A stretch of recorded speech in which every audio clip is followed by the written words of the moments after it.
Hello viewers, आप सभी का पाथफाइंडर्स बैन एकेडमी में स्वागत है। फ्रेंड्स, जिस तरीके से पिछले कई वीक से कॉन्स्टेंटली डोनाल्ड ट्रंप और शी जिनपिंग के बीच में गेम ऑफ चिकन्स चल रहा है, जहां पे दोनों एक दूसरे के against tit for tat move कर रहे हैं और दोनों का ऑब्जेक्टिव है कि दूसरा व्यक्ति डर के भाग जाए, सो दैट एक कंट्री की जीत तो हो ही, लेकिन सबसे बड़ी पर्सनालिटी क्लैश में वो पर्सन जो है वो विक्टोरियस इमर्ज करके आए।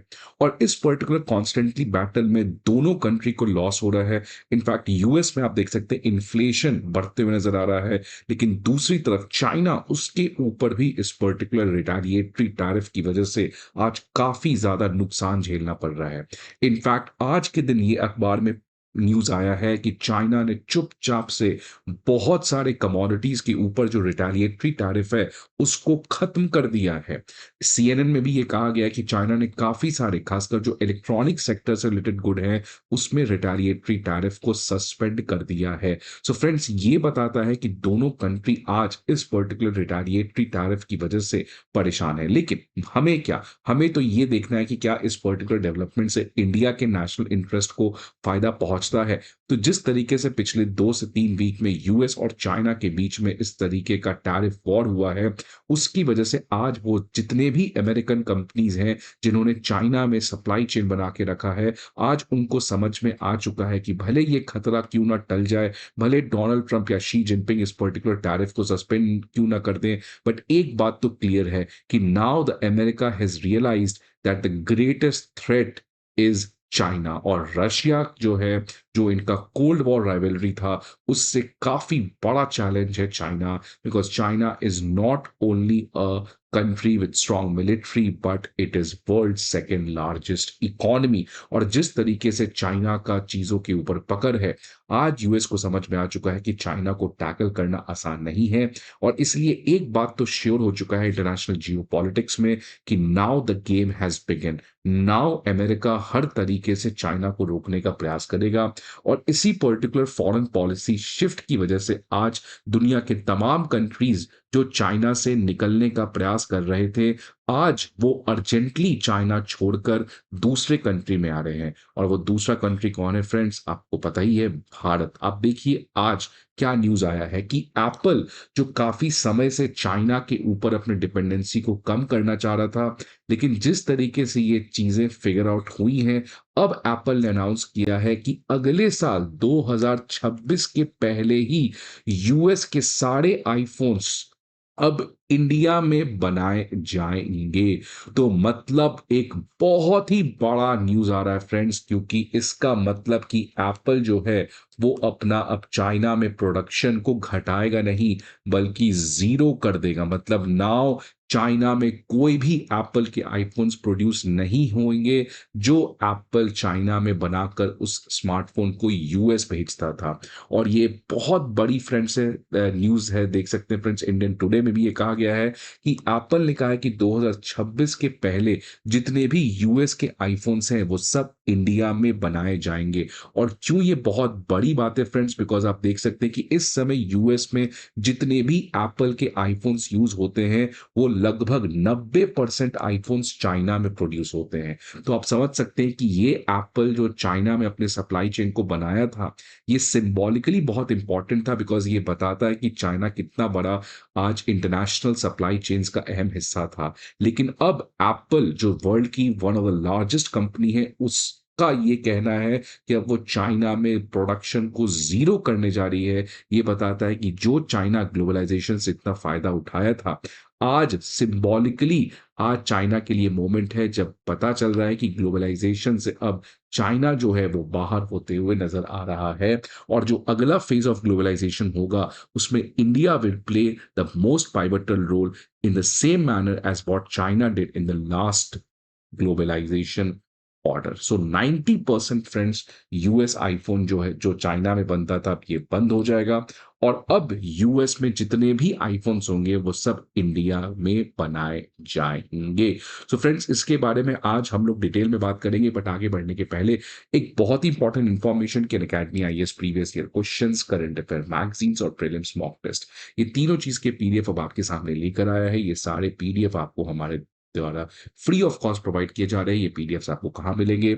हमारे वीडियो पे दिए गए डिस्क्रिप्शन पे एक लिंक होगा, उस लिंक पर जाके आप इन सभी पीडीएफ्स को डाउनलोड कर सकते हैं। इसके अलावा if you need any other information feel free to call on this number और visit any of a 4 offline centre जहां पे आपको ये सारे इन्फॉर्मेशन प्रोवाइड किए जाएंगे। अब कौन प्रोड्यूस करेगा भारत में? तो ऑलरेडी जो 2 एक्जिस्टिंग कंपनीज हैं फॉक्सकॉन और टाटा इलेक्ट्रॉनिक्स, इनकी जो प्रोडक्शन कैपेसिटी है वो बढ़ाई जाएगी। लेकिन जिस तरीके से भारत सरकार मेक इन इंडिया को प्रमोट कर रहा है, इसलिए आने वाले समय में जो फॉक्सकॉन की प्रोडक्शन कैपेसिटी है वो तो बढ़ेगी, लेकिन सबसे बड़ा स्टेक होल्डर आने वाले इलेक्ट्रॉनिक सप्लाई चेन का अगर कोई होने वाला है, which is in fact called the next Foxconn for the world, it is none another than Tata electronics. और फ्रेंड्स आप देख सकते हैं, ये चीज मैंने पहले भी कवर किया था, लास्ट ईयर ही ये न्यूज आया था कि कैसे टाटा इलेक्ट्रॉनिक्स जो है, जो इस समय केवल चीजों को बाहर से खरीदती है, असेंबल करती है, और उसका जो सप्लाई चेन है वो केवल एप्पल से ही लिंक्ड है, और बाकी जितने भी चीजें उसमें टाटा इलेक्ट्रॉनिक्स का कोई रोल नहीं था। लेकिन अब टाटा इलेक्ट्रॉनिक्स जो है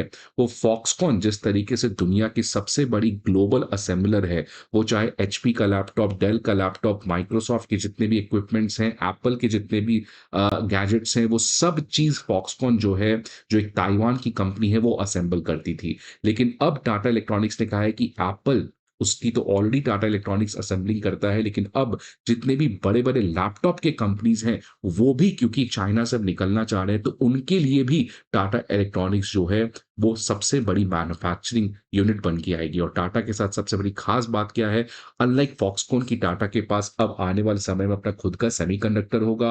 टाटा सी टीसीएस जो है, वो आने वाले समय में एआई और सॉफ्टवेयर डेवलपमेंट में बड़ा रोल प्ले कर सकती है, और टाटा का रिटेल क्रोमा भी है। तो फॉक्सकॉन जो केवल असेंबल करता है, टाटा के पास असेंबलिंग यूनिट भी हो सकता है, सेमीकंडक्टर, टीसीएस, क्रोमा, अगर आप इन सब चीज को मिला दो, तो टाटा इलेक्ट्रॉनिक्स जो है वो फॉक्सकॉन से भी बड़ी कंपनी आने वाले समय में दुनिया में बन सकती है। और ये केवल एप्पल की कहानी नहीं है फ्रेंड, इनफैक्ट अल्फाबेट जो गूगल की पेरेंट कंपनी, उसने कहा है कि जितने भी स्मार्टफोन पिक्सल प्रोडक्शन होता था वियतनाम में, अब उन सभी को बंद कर दिया जाएगा, और पूरी जो पिक्सल स्मार्टफोन की प्रोडक्शन है वो इंडिया में की जाएगी। इसके अलावा सैमसंग ने की तरफ से भी एक न्यूज आ रहा है, आप देख सकते हैं फ्रेंड्स, कल ही का ये खबर है कि वियतनाम में अब वो अपना प्रोडक्शन बंद करने जा रही है, और कंप्लीट स्मार्टफोन प्रोडक्शन वो इंडिया के ग्रेटर नोएडा फैक्ट्री में करने जा रही है। तो आप देख सकते हैं फ्रेंड्स, तमाम स्मार्टफोन मैन्युफैक्चरर्स जो हैं, वो वियतनाम, चाइना जैसे कंट्री को छोड़कर इमीडिएटली इंडिया के प्रति आना चाहते हैं, बिकॉज वियतनाम भी एक ऐसा कंट्री जिसपे आपको पता है 46% का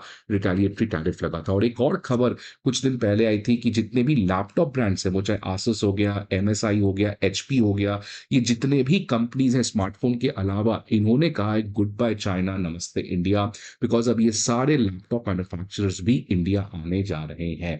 सो फ्रेंड्स, जिस तरीके से डोनाल्ड ट्रंप और शी जिनपिंग के बीच में एक टैरिफ वॉर हुआ है, आप देख सकते हैं इंडिया को back to back great advantage मिलते हुए जा रहा है। और खासकर ये जितने भी बेनिफिट्स हैं, ये सब इलेक्ट्रॉनिक सेक्टर में बनते हुए नजर आ रहे हैं, which is anyways the sector of the future. और इसका सबसे बड़ा रीजन क्या है, क्यों ये भारत आ रहे हैं? एक तो जियो तो है ही, लेकिन सबसे बड़ा जो पीएलआई और पीएलआई का जो क्वाड है, जो 4 मेजर पीएलआई स्कीम्स जो भारत सरकार ने लॉन्च किया है, उसका आज ये फायदा नजर आते हुए नजर आ रहा है। फॉर एग्जांपल, पहला PLI for large scale electronic manufacturing जो स्मार्टफोन के लिए लाया गया था, PLI for hardware, PLI for hardware जो आपका लाया गया था लैपटॉप्स के लिए, और पीएलआई फॉर इलेक्ट्रॉनिक कंपोनेंट्स जो आपका इलेक्ट्रॉनिक कंपोनेंट्स के लिए लाया गया था, और पीएलआई फॉर सेमीकंडक्टर। तो ये जो चारों पीएलआई स्कीम्स लाए गए हैं, ये चारों पीएलआई स्कीम्स की वजह से आज जितने भी ग्लोबल कंपनीज हैं, वो सब भारत के प्रति शिफ्ट होते हुए नजर आ रहे हैं। लेकिन ऑब्वियसली इस पर्टिकुलर एक्सपेंशन में एक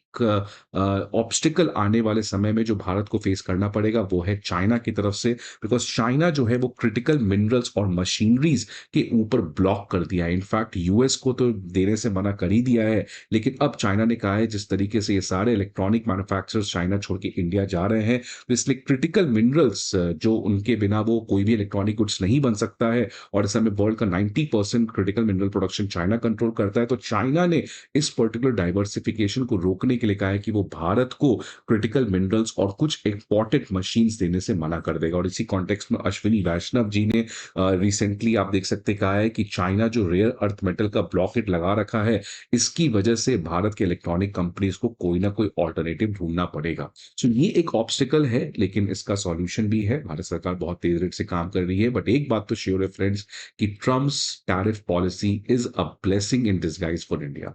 और इसका नतीजा आप देख सकते हैं, कुछ दिन पहले टाटा ने कैसे बोइंग से बात किया कि चाइना जो आपके एयरक्राफ्ट नहीं खरीदा, आप हमें भेज दो डिस्काउंट पे। तो तमाम तरीके से इंडिया को इस पर्टिकुलर टैरिफ वॉर में फायदा नजर आते हुए नजर आ रहा है। If India plays the card smartly, then this is the turning point for India's journey towards becoming a Viksit Bharat by 2047। Friends, आपके क्या सजेशंस एंड व्यूज हैं? Please let me in the comment box.